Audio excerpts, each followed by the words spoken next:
CM Dhami ने कारगिल शहीदों को दी श्रद्धांजलि। स्मारक गांधी पार्क में हुआ कार्यक्रम का आयोजन। कारगिल युद्ध में जवानों के बलिदान को किया याद।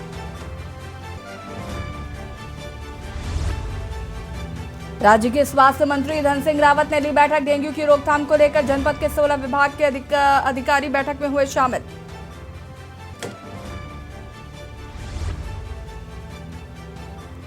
डोईवाला में आज होगी भूमि बचाव घर गांव बचाओ आंदोलन। महापंचायत गरजेंगे राकेश टिकैत।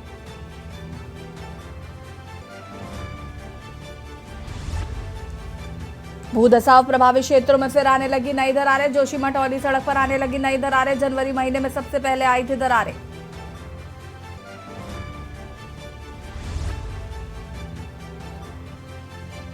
उत्तराखंड में भारी बारिश का कहर। सड़कों पर पहाड़ का मलबा। बद्रीनाथ हाईवे बंद। बारिश के साथ लैंडस्लाइड का भी कहर। उत्तरकाशी रुद्रप्रयाग चमोली पिथौरागढ़ उत्तराखंड में फिर नॉन स्टॉप बारिश। सभी 14 जिलों में बारिश का अलर्ट। आप देख रहे हैं के न्यूज, खबरों का सारथी। नमस्कार, खबर उत्तराखंड में आप सभी का स्वागत है। मैं हूं आपके साथ यशी शुक्ला। डोईवाला से खबर आपको बता देते हैं, जहां पर भारत सरकार ने की शहर बसाने की योजना। भारत सरकार ने की शहर बचाने की योजना। सरकार द्वारा की गई घोषणा से डरे किसान। किसानों ने किया महापंचायत का निश्चय। बता दें कि राकेश टिकैत जगतार बाजवा होंगे महापंचायत में शामिल। पुलिस ने किए सुरक्षा के पुख्ता इंतजाम। राकेश टिकैत जगतार बाजवा होंगे महापंचायत में शामिल। सरकार द्वारा की गई घोषणा से डरे किसान।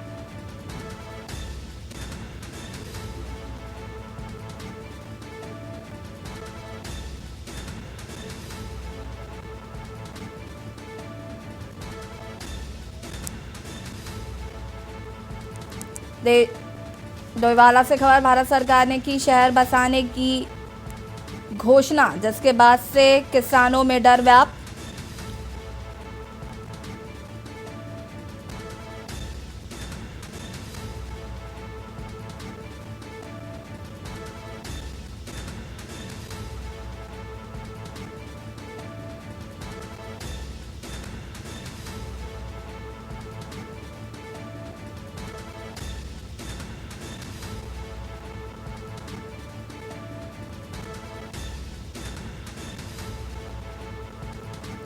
बड़ी खबर आपको बता रहे हैं।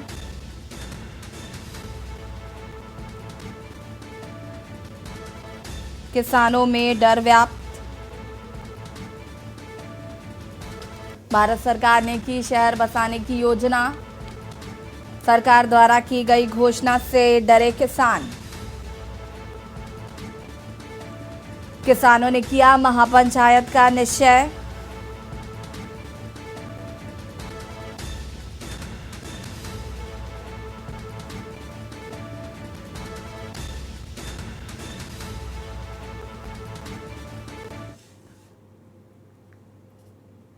देश में हर साल 26 जुलाई यानी आज के दिन कारगिल विजय दिवस मनाया जाता है। कारगिल विजय दिवस भारतीय इतिहास में एक महत्वपूर्ण दिन है और 23 साल पहले आज ही के दिन भारतीय सेना के जवानों ने 18,000 फीट की ऊंचाई पर पाकिस्तानी सैनिकों के दांत खट्टे कर दिए थे।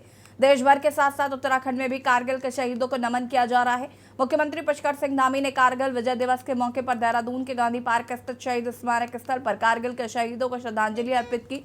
इस दौरान उन्होंने शहीदों के परिजनों व वीरांगनाओं को सम्मानित भी किया। इसके बाद सीएम धामी ने शहीदों के और परिजनों को वीरांगनाओं को संबोधित करते हुए कहा, मैं खुद एक सैनिक परिवार से हूं, इसलिए वीरों की वीरता को समझता हूं। कारगिल के युद्ध में वीरों की राष्ट्रभक्ति अपनी चरम पर थी। उनका साहसी था, जिसके बल पर युद्ध जीता गया।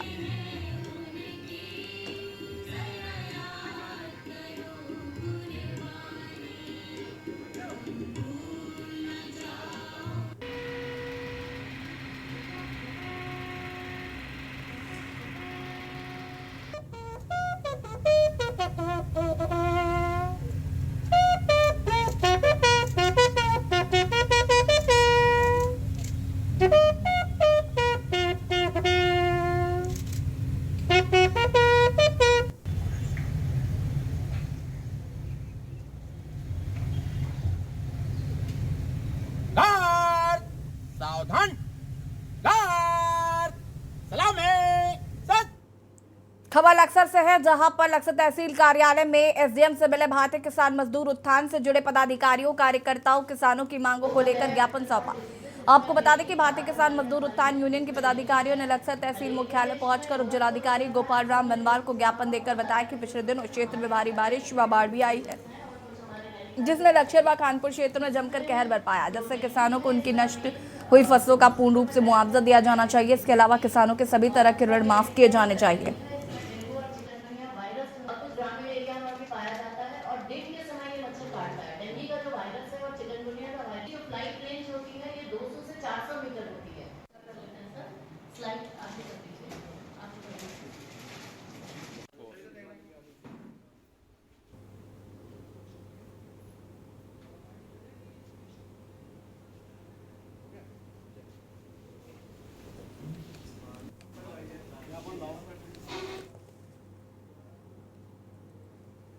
खबर लक्सर से, जहां पर लक्सर तहसील कार्यालय में एसडीएम से मिले भारतीय किसान मजदूर उत्थान से जुड़े पदाधिकारियों कार्यकर्ताओं किसानों को मांगों को लेकर ज्ञापन सौंपा।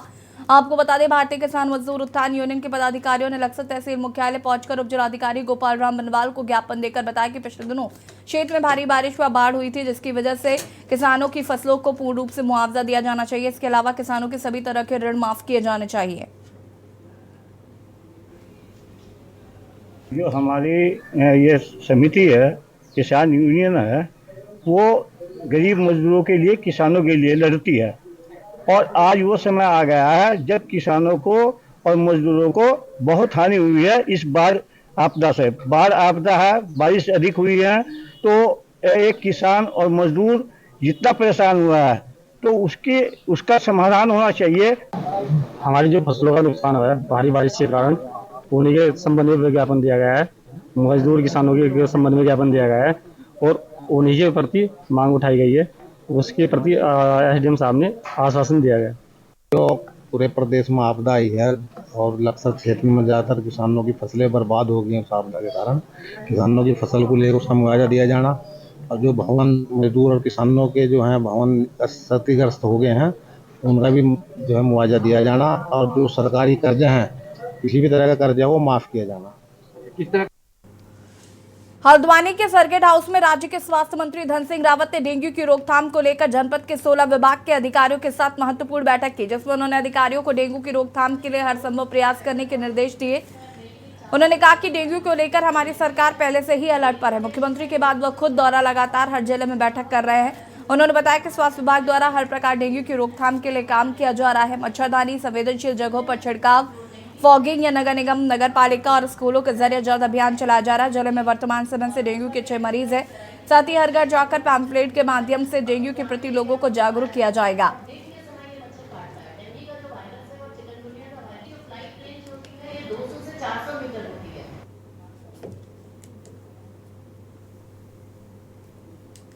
आज लगभग 16 विभागों की हमने बैठक की है और मुझे बताते हुए खुशी हो रही है कि गत वर्षों की भांति इस साल हमारी सरकार ने डेंगू रोकथाम के लिए पहले से ही अलर्ट मोड पे थी। और एक बैठक मुख्यमंत्री जी की अध्यक्षता में हुई, एक बैठक मेरी अध्यक्षता में हुई, फिर मैंने अभी सभी जिलों का भ्रमण भी किया है। और आपने देखा होगा, क्योंकि आप लोग भी यहीं पे बैठक में थे, हमारे नैनीताल जिले में मात्र 6 केस हैं और हर प्रकार की व्यवस्था हमने कर रखी है। मच्छरदानी से लेके, छिड़काव से लेके, फॉगिंग से लेके, नगर निगम, नगर पालिकाएँ, सिंचाई विभाग, माध्यमिक शिक्षा, उच्च शिक्षा, जितने भी एलाइड विभाग हैं, इन सभी विभागों को हमने अलर्ट मोड पे रखा है कि कोई भी केस हमारे जिले में नहीं होनी चाहिए। मौसम विभाग ने उत्तराखंड के 5 जिलों के लिए बुधवार को गुरुवार के लिए 2 दिन भारी से बहुत भारी बारिश का ऑरेंज अलर्ट जारी किया है। मौसम विभाग के निदेशक विक्रम सिंह के मुताबिक 26 और 27 जुलाई को 5 जिलों में तेज बारिश हो सकती है, जिसके तहत नैनीताल, चंपावत, चमोली, पिथौरागढ़ और बागेश्वर में बहुत तेज बारिश होने की संभावना है। वहीं मौसम विभाग ने बाकी अन्य जनपदों में भी भारी बारिश की आशंका जताई है। इसके साथ ही मौसम विभाग ने प्रदेश के कई जिलों में अगले 4 दिन तक बारिश जारी रहने का संभावना जताई है। वहीं भूस्खलन के चलते कहीं कहीं सड़कें बंद होने की भी स्थिति बन सकती है। नदी नालों के आसपास रहने वालों को भी सतर्क रहने के निर्देश दिए गए हैं।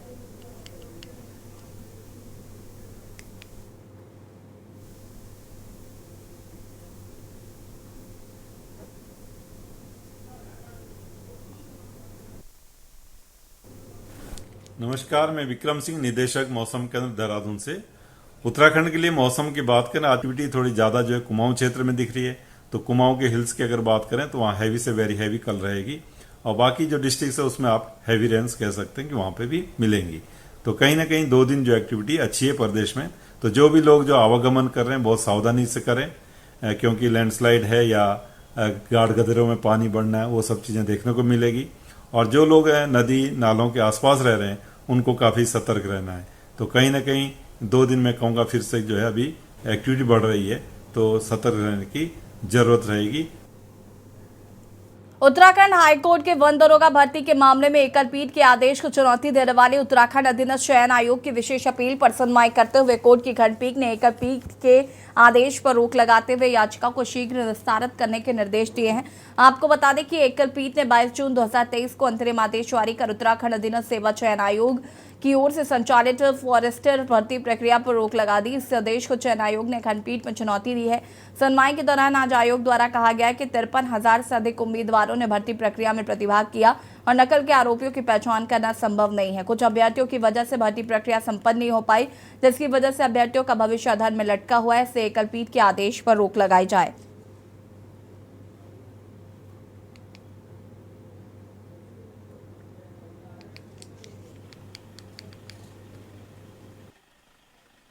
मामला UKSSC द्वारा एक वर्ष 2020 में प्रक्रिया स्टार्ट की गई थी फॉरेस्टर्स के सिलेक्शन को लेकर, उसके संबंधित था।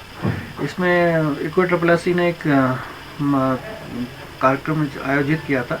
इसमें सिलेक्शन पूरा हो गया था, लेकिन इस बीच में सामने आया कि इसमें मास लेवल पर बेईमानी की गई थी। लोगों द्वारा पर्चा लीक आउट करके इसमें बच्चों को बांटा गया था और इस पर करोड़ों रुपए कमाए गए थे। तो इस पर जब इंक्वायरी हुई, पुलिस ने इंक्वायरी के बाद पाया कि बहुत बड़े लेवल पर बेईमानी हुई है। तो इसको कंसिडर करते हुए UKSSC ने पूरा पेपर कैंसिल कर दिया और ये तय किया कि फिर से पेपर कराएंगे। इसके विरुद्ध कुछ याचिकाकर्ता यहाँ आए थे माननीय सिंगल जज महोदय के सामने। उसमें माननीय सिंगल जज साहब ने पर फिलहाल जो है सिलेक्शन प्रक्रिया के फर्दर प्रोसीडिंग्स पर रोक लगा दी थी। इसके विरुद्ध हम UKSSC द्वारा स्पेशल अपील दायर की गई। इस पर आज माननीय एकल पीठ के आदेश के विरुद्ध को निरस्त करते हुए माननीय डिवीजन बेंच ने अपील स्वीकार कर ली और कहा कि ये स्थगन आदेश उचित नहीं है एवं प्रक्रिया में इंटरफेयर करना ठीक नहीं है, इसलिए इसको निरस्त कर दिया। और माननीय एकल न्यायाधीश को आदेश दिया है कि शीघ्र सुनवाई करते हुए याचिका को निस्तारण करें और जो भी हमारे सिलेक्शन प्रक्रिया होगी ये इस सिंगल जज साहब के सामने जो रिट पेंडिंग है उसके संबंध में पेंडिंग में रहेगी। जो भी निर्णय होगा उस पर बाध्य रहेगा। खबर लक्सर से, जहां पर सेठपुर गांव में बाढ़ के पानी की निकासी कठिनाई का सबब बन गई है, जिसके लिए प्रशासन ने JCB बुलाकर भारी पुलिस की मौजूदगी में सड़क खोदकर पाइपलाइन डाली। इस दौरान ग्रामीणों ने बताया कि बाढ़ के पानी से उनकी फसलें जलमग्न होकर खराब हो गई हैं, लेकिन फिर भी खेतों में जलभराव की समस्या बनी हुई है। हाल ही में लक्सर पहुंचे कैबिनेट मंत्री गणेश जोशी से भी उन्होंने इसकी शिकायत की, तो मंत्री के निर्देश पर प्रशासन की टीम गांव में पहुंची, जिसके बाद तहसीलदार की मौजूदगी में सड़क खोदकर पाइपलाइन डाली गई। तहसीलदार ने बताया कि शांतिपूर्ण तरीके से सड़क खोदकर पाइपलाइन डालने का काम किया गया।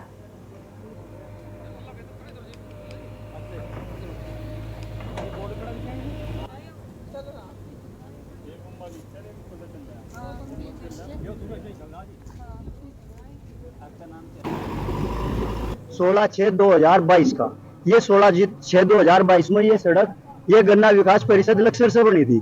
इसमें पहले से ऑलरेडी 2 जगह पाइप थे साहब, और वो पाइप कुछ लोगों ने जबरदस्ती करके बंद कर दिए, जिनके अवशेष अभी भी निकले इसमें मैंने दिखाए हैं। और इसमें मैंने SDM लक्सर महोदय को एक शिकायत पत्र लिखा था 16/6/2022 में। तो इसमें साहब अब मेरे पास SDM महोदय के पास गया, और क्या नाम जो हमारे गांव में परसों मंत्री जी आए थे माननीय गणेश जोशी जी, मैं उनके पास अपनी पीड़ा सुनाई साहब, उन्होंने मुझे आश्वासन दिया और आज सरकार के द्वारा ये काम सफल हुआ। प्रवीण मदन लाल वगैरह से काफी लोगों की एप्लीकेशन हमारे पास आई थी कि उनकी खेतों में पानी भरा है और निकासी का कोई रास्ता नहीं है, अधेरी वाले पानी भरा हुआ है। तो एजेंट साहब के आदेश अनुसार मैं यहाँ पे आया हूँ। एक बम्पर हमने डाल दिया है, तो एक अभी आगे और डालना है। खबर बागेश्वर से, जहां पर कारगिल दिवस धूमधाम के साथ मनाया गया। इस मौके पर सुबह क्रॉस कंट्री, प्रभात फेरी व बाईपास मंडल सेरा से क्रॉस कंट्री दौड़ का आयोजन किया गया है। आपको बता दें कि तहसील परिषद में शहीद स्मारक स्थल पर अधिकारियों ने शहीदों को पुष्प अर्पित किए और उनको याद किया। शहीदों के बलिदान को याद करते हुए वीर नारियों को भी सम्मानित किया गया। इसके साथ ही डीएम अनुराधा पाल और जिला पंचायत अध्यक्ष बसंती देवी ने कहा कि कारगिल युद्ध में जिले के 3 सैनिक शहीद हुए थे, जिनकी कुर्बानी को आज भी पूरा जिला याद करता है।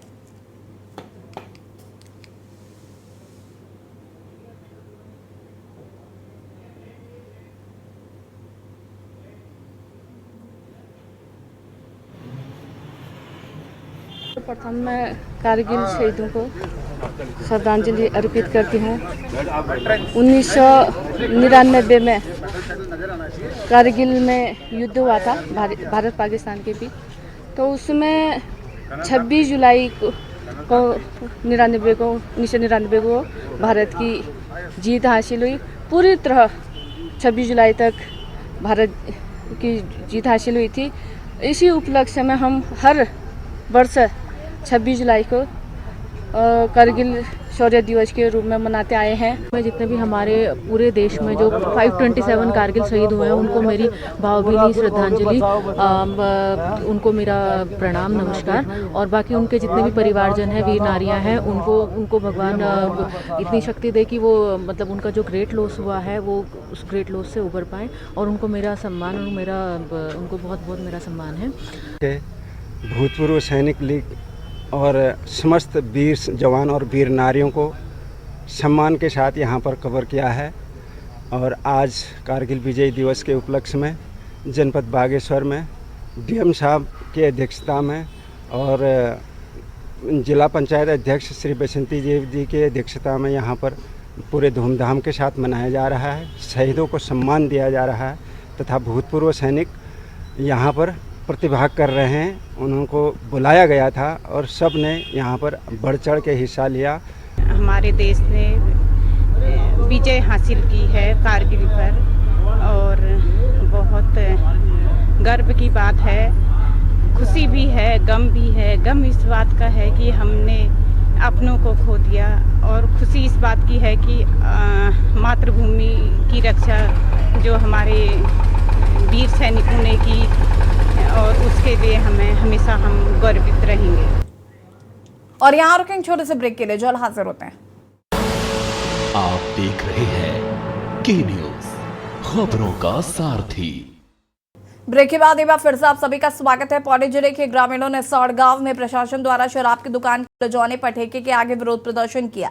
इस मौके पर ग्रामीणों का कहना था कि देवप्रयाग में पहले ही एक शराब का ठेका मौजूद है। ऐसे में प्रशासन द्वारा पालिका परिषद देवप्रयाग की सीमा पर 2 किलोमीटर की दूरी के अंदर ही दूसरी दुकान खोले जाना बड़ा गंभीर विषय है। उन्होंने बताया कि जनपद के देवप्रयाग तीर्थ स्थल स्थित सौड़ गांव में खोली दुकान में 100 मीटर के दायरे में प्राथमिक स्कूल के साथ ही ग्रामीणों का प्राचीन सूर्य मंदिर भी है। ऐसे में यहाँ पर शराब की दुकान खोले जाने से बच्चों व महिलाओं पर प्रतिकूल प्रभाव पड़ेगा। उन्होंने कहा कि इससे सनातन धर्म की भावनाएं भी आहत हुई हैं। ग्रामीणों ने गांव से 3 दिन के भीतर शराब का ठेका हटाने की प्रशासन से मांग की है और नाराज ग्रामीणों ने ठेका नहीं हटाए जाने पर प्रशासन व सरकार को चक्का जाम की चेतावनी भी दी है। विरोध प्रदर्शन करने वालों में नगर पालिका कृष्णकांत कोठियाल और महाकाल सेना के सचिव अरविंद चंद्र यूकेडी, युवा प्रकोष्ठ के जिलाध्यक्ष अर्जुन नेगी, तमाम लोग शामिल रहे। एकत्र होने का मतलब तो कुछ न कुछ होगा ही। जब मतलब सरकार ने देवप्रयाग जैसी मतलब जो संगम नगरी है, पवित्र नगरी है, यहाँ पे इस धार्मिक नगरी में पहले से दारू का ठेका है, फिर दूसरा ठेका खोल दिया। इनकी मुश्किल से 2-2.5-3 किलोमीटर की दूरी होगी। तो फिर मतलब जब ऑलरेडी सफदरखाल में ठेका है तो इसको फिर इसका विस्तार केंद्र क्यों खोल दिया गया है? भाई अगर ठेका इतना मतलब ये पॉपुलेशन होती देवप्रयाग की तो उस पॉपुलेशन में मतलब 10 ठेके भी खुल जाते तो कोई दिक्कत नहीं थी। इतना छोटा सा कस्बा, इतनी छोटी सी नगर पालिका, उसमें मतलब तुम 2-2 ठेके खोल रहे हो। ये मांग है जल्द से जल्द ये ठेका यहाँ से हटाया जाए। इससे हमारे गांव को सबसे बड़ा खतरा है कि जितनी भी लेबर यहाँ परियोजना में काम कर रही है सब बाहर की आ रखी है।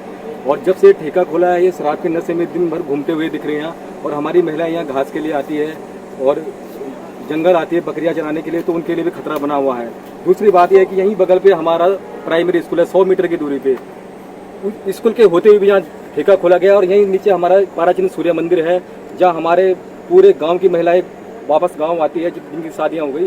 बहुत बड़ा फंक्शन होता है यहाँ, यही इसी जगह पे नीचे सामने मंदिर है, 100 मीटर की दूरी नहीं है, तब भी जबरदस्ती हमारी आस्था को ठेस पहुंचा है। गाँव में 10-12 दिन हुए ये ठेका खुला है, जिसका स्थानीय लोगों द्वारा विरोध प्रदर्शन किया जा रहा है। धरना ये शांतिपूर्ण चल रहा है। कोई ऐसे ये डीएम साहब को ज्ञापन दे दिया हुआ है कि 3 दिन के अंदर अगर ठेका बंद ना हुआ तो फिर यहाँ धरना प्रदर्शन और जारी रहेगा। खबर विकासनगर से है, जहां पर राज्यपाल भवन द्वारा गोद लिए गए झाझरा गांव का निरीक्षण करने राज्यपाल गुरमीत सिंह पहुंचे, जिसके दौरान राज्यपाल ग्राम पंचायत में स्थित जलवायु टावर, विज्ञान धाम, पूर्व माध्यमिक विद्यालय, आंगनबाड़ी केंद्र और पंचायत भवन का निरीक्षण किया गया। इसके साथ ही उन्होंने स्कूल और आंगनबाड़ी केंद्र में छात्र छात्राओं से बात कर उनसे शिक्षण व्यवस्था की जानकारी ली है। इस दौरान मीडिया से बात करते हुए राज्यपाल ने कहा कि वन विभाग द्वारा बनाया गया वन विहार पर्यटन के लिहाज से काफी अच्छा है, जिसे प्रचार प्रसार के माध्यम से और विकसित कर पर्यटन से जोड़ा जाना चाहिए।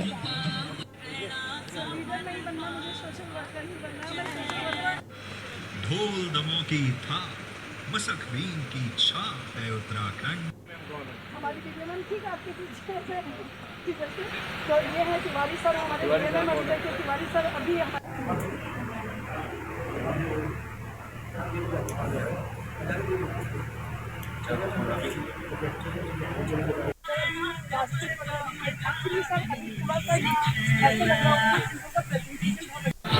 उत्तराखंड का कला का जो नाम है, स्टैंडर्ड है अपने आप। आप प्लान करिए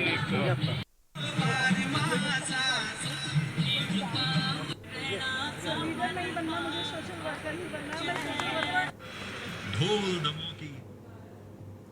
और सीधे आपको ले चलते उत्तराखंड जो आप पर मुख्यमंत्री पुष्कर सिंह धामी आपको बता दें कारगिल दिवस के मौके पर शहीदों को श्रद्धांजलि अर्पित कर रहे हैं।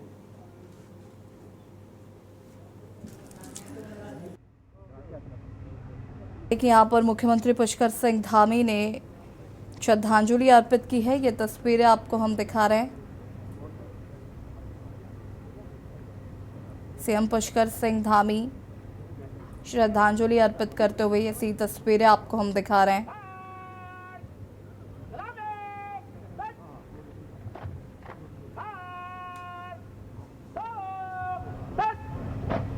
बता दें कि इससे पहले उन्होंने ट्वीट कर कारगिल दिवस की शुभकामनाएं दी थी और शहीदों को याद किया था।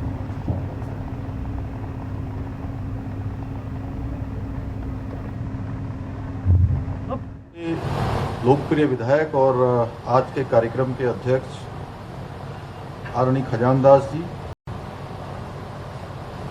देहरादून शहर के मेयर भाई सुनील उनियाल गामा जी, कैंट क्षेत्र की लोकप्रिय विधायक आदरणीय सविता कपूर जी, हमारे वरिष्ठ नेता आदरणीय अनिल गोयल जी, हमारे बहुत वरिष्ठ नेता आंदोलनकारी आदरणीय विवेकानंद खंडूरी जी, हमारे बड़े भाई श्री नवीन ठाकुर जी, प्रदेश प्रवक्ता विशाल जी, हमारे जिलाधिकारी सोनिका जी, दिलीप सिंह कुंवर जी, वरिष्ठ पुलिस अधीक्षक, और आज सेना के हमारे वरिष्ठ अधिकारीगण जो यहाँ पर हैं, lieutenant general R K. Sharma ji, admiral Om Prakash Singh Rana ji, major general समी सब्रवाल जी, major general Devesh Agnihotri ji, brigadier KG. बहल जी, ब्रिगेडियर पी.वी. गुरुंग जी, सैनिक कल्याण के निदेशक ब्रिगेडियर अमृतलाल जी, उपनल के हमारे ब्रिगेडियर जे.एन.एस. बिष्ट जी, कर्नल आमेश मनाहस जी, लेफ्टिनेंट कर्नल M.K. हुसैन जी, कैप्टन भूटिया जी, बड़ोला जी, जिन्होंने बहुत ही सुंदर चित्रण यहाँ पर सैनिकों के बारे में करा, हमारे शमशेर सिंह, मंच संचालक डॉक्टर सुनील दत्त सब्रवाल जी, थपलियाल जी, एवं आज हम सब के बीच में जो ये सैनिक सम्मान का कार्यक्रम, हमारे इन वीरों को स्मरण का कार्यक्रम यहाँ पर रखा गया है, ऐसी हमारी सभी वीर नारियाँ, मैं उन सभी को प्रणाम करता हूँ। और इस कार्यक्रम में पधारे हमारे सभी सेना के अधिकारीगण, वरिष्ठ अधिकारीगण, हमारे जवान और दूर दूर से आए हुए सभी माताएं, बहनें, सभी मेरे नौजवान साथियों, उपस्थित पत्रकार मित्रों एवं छायाकार बंधुओं, मैं सबसे पहले तो आज के इस कारगिल विजय दिवस के गौरवशाली पल, जिसके बारे में हमारे सैन्य अधिकारियों ने बहुत विस्तार से यहाँ पर बताया कि 18,000, 20,000 की ऊंचाई पर जाकर किस प्रकार से भारत की सेना ने अपना अदम्य वीरता, साहस और पराक्रम से किस प्रकार से एक बार जिन चोटियों पर कब्जा हो गया, उन चोटियों को फिर से वापस लेने का काम किया। शायद ये दुनिया का। और यहां पर कारगिल शहीदों को सीएम धामी ने नमन किया है, श्रद्धांजलि अर्पित की है। खबर उत्तराखंड में फिलहाल इतना ही। देखते रहिए के न्यूज इंडिया। नमस्कार। आप देख रहे हैं के न्यूज, खबरों का सारथी।